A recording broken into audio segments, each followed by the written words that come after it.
Hello everyone. Welcome to my presentation on the issue with prosthetic hands and what can be done with the magic of 3D printing. First, let's begin with cost. Prosthetic hands, among other limbs, cost entirely too much, especially for what they can do. As you can see, third-party costs of prosthetics can reach all the way up to $100,000. That's pretty insane, right? Oh, and just in case you missed it, that's $100,000. Here's some things you can buy with $100,000. A beautiful home in Fort Worth, Texas. The elegant Jaguar F-Type R. You can even buy a jetpack. Do you see what the problem is here? Well, the problem is that third-party insurers are laughing their way to the bank, even after reimbursements from Medicare and Medicaid. Out of 468 Amputee Coalition of America members polled, these were the results. Notice how there isn't a statistic for increased coverage. These big and tough insurance companies don't seem to want to help too much. Fortunately, there's an organization out there, like the Enable Project, who do want to help.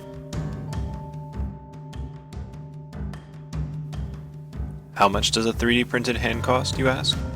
According to Enabling the Future, the top end cost is $150. Wait, what? So a boy like Musa here can go from this to this for a max cost of $150? That's simply beautiful. There are some challenges to 3D printing, of course, two being the cost outside of the US and being able to fit children from a distance. Let's go back to Musa from Nigeria. In the US, $150 doesn't seem like too much. In Nigeria, that calculates to almost 30,000 naira. That is just the prosthetic on its own and doesn't include shipping.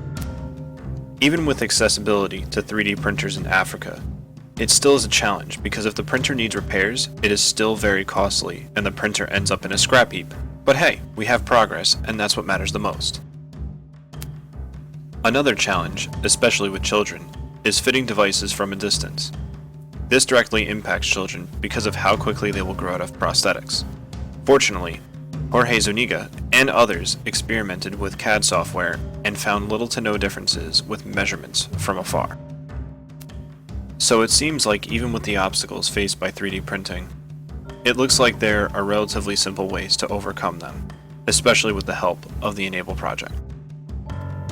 Thank you all for listening in today, and I hope this inspires you to become part of the solution. Created using Powtoon.